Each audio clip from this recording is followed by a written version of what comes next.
तो एक बात तो साफ है कि इसके लिए जमीन पहले से तैयार की गई होगी। तो जैनेंद्र, ये जमीन तैयार करने में भारत की भूमिका कितनी अहम थी, और अब ये south south cooperation, north south यहां पर दोनों गुट हैं, पर साउथ साउथ कोऑपरेशन अब G21 में कितना अहम एक गुट के तौर पर सामने आता दिखेगा? देखिए, ये तो अब इतिहास में दर्ज हो गया कि अफ्रीकन यूनियन को G20 की सदस्यता दिल्ली में मिली और इसकी घोषणा भारत के प्रधानमंत्री नरेंद्र मोदी ने की, और एक तरीके से भारत को बढ़त मिल गई। देखिए, अफ्रीकन यूनियन का महत्व लगातार बढ़ता जा रहा है, 55 देश इसमें शामिल हैं और काफी समय से G20 में अफ्रीकन यूनियन को शामिल करने की मांग उठती रही थी, और शायद तभी जब प्रधानमंत्री ने इसका ऐलान किया तो तालियों की गड़गड़ाहट के साथ अफ्रीकन यूनियन के जो प्रमुख हैं उनका अभिनंदन किया सभी G20 के देशों ने। तो निश्चित तौर पर अफ्रीकन यूनियन 55 देशों का एक समूह, और जिसकी अहमियत विश्व के जियोपॉलिटिक्स में लगातार बढ़ रही है। चीन से लेकर के यूरोपीय देशों तक जो है वो अपना कनेक्शन अफ्रीकन यूनियन के साथ बढ़ा रहे हैं। ऐसे में भारत की अगुवाई में जब G20 में अफ्रीकन यूनियन को स्थायी सदस्यता मिली है, ये बेहद अहम है भारत के हितों के लिहाज से, और निश्चित तौर पर इससे भारत और अफ्रीकन यूनियन के जो संबंध है उसको एक नया आयाम मिलेगा। संदीप जी, बिल्कुल, और इसमें चुनौतियां भी आएंगी। अभी हम चुनौतियों की भी बात करने वाले हैं, क्योंकि अफ्रीकन कॉन्टिनेंट में अगर आप देखें तो चीन ने अच्छा खासा दखल कर दिया है। तो क्या हम उसकी एक काउंटर पॉइज के तौर पर, एक दूसरी ताकत के तौर पर भी आ पाएंगे क्या? पर G20 में जो चल रहा है उससे पहले एक द्विपक्षीय वार्ता भी हुई प्रधानमंत्री मोदी और अमेरिकी राष्ट्रपति जो बाइडेन के बीच कल। और यहां पर आशीष, आपकी एक्सपर्टीज का मैं सहारा लेना चाहूंगा। यूएन सिक्योरिटी काउंसिल यानी कि संयुक्त राष्ट्र सुरक्षा परिषद में भारत की स्थायी सदस्यता की पुरजोर वकालत करते दिखे हैं जो बाइडेन। साथ ही साथ जो जून में हमारे कुछ समझौते हुए थे वो और पुख्ता शक्ल अख्तियार भी करते दिख रहे हैं, जिसमें जेट्स की टेक्नोलॉजी है, ड्रोन भी है, और न्यूक्लियर रिएक्टर्स, जो छोटे वाले हम बड़े न्यूक्लियर रिएक्टर्स बनाते हैं। तो ये द्विपक्षीय वार्ता का सबसे बड़ा हासिल आपकी निगाह में क्या होता दिखा?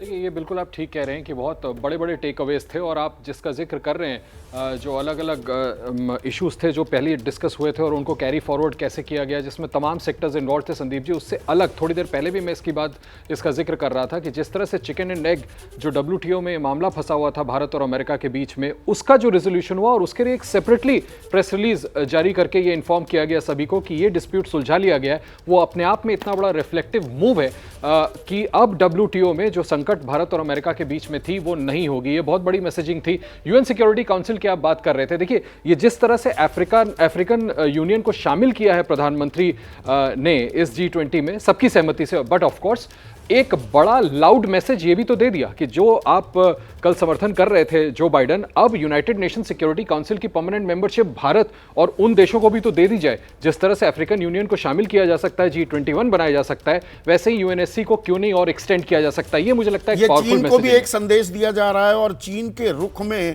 जो पहले एक वो तलखी कि भाई शी जिनपिंग नहीं आएंगे, ली केयांग आए हैं, लेकिन अब वो भी काफी लचीले होते दिखे कल जो साइडलाइंस में बैठक हुई है अंदर खाने से जो खबर आ रही है। जी हाँ, बिल्कुल संदीप जी, आखिर उनको भी तो क्लियर कट मैसेजिंग है कि जब पूरी की पूरी दुनिया की तमाम ताकतवर देश मिल करके भारत के पीछे खड़े हैं, तो सिर्फ चीन और पाकिस्तान मिल करके अपने नेफेरियस डिजाइन्स पर अब और आगे ज्यादा मूव नहीं कर पाएंगे। एक और बात मैं चिन्हित कर दूं, कल फिर से देखिए रिटरेट किया, कल जो दोनों की बातचीत हुई, बाइडेन साहब ने एक बार और फिर से कहा कि वो भारत को न्यूक्लियर सप्लायर्स ग्रुप में भी परमानेंट सदस्यता का पुरजोर समर्थन करते हैं। तो हर तरह से भारत के लिए भारत ने अपनी मंशा, अपनी नीयत ऐसी साफ कर दिया है। हमने चाहे अपना पोखरण किया था 1998 में, लेकिन हम परमाणु ऊर्जा का, न्यूक्लियर एनर्जी का इस्तेमाल वो शांतिपूर्ण चीजों के लिए कर रहे हैं। उस बात पर कोई किसी भी तरह का शक व शुबा रहने की गुंजाइश नहीं छोड़ी है भारत। बिल्कुल ठीक आप कह रहे हैं, और जो आपने बात कही है मुझे लगता है कि वो फर्दर ज्यादा सिंपलिस्टिक तरीके से हमारे दर्शकों को समझा देता है कि इसी आधार पे तो हम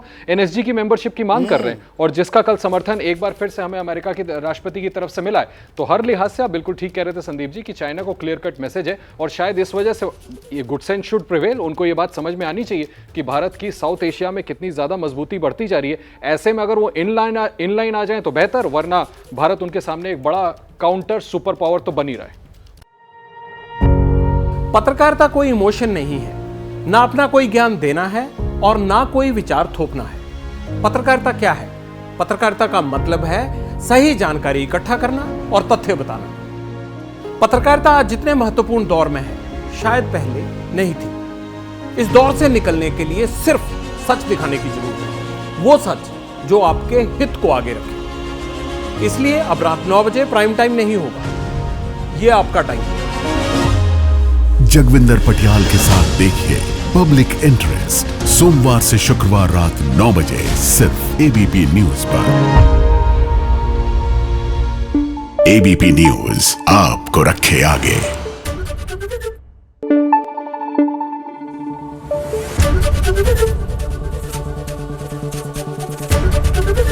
एबीपी न्यूज आपको रखे आगे।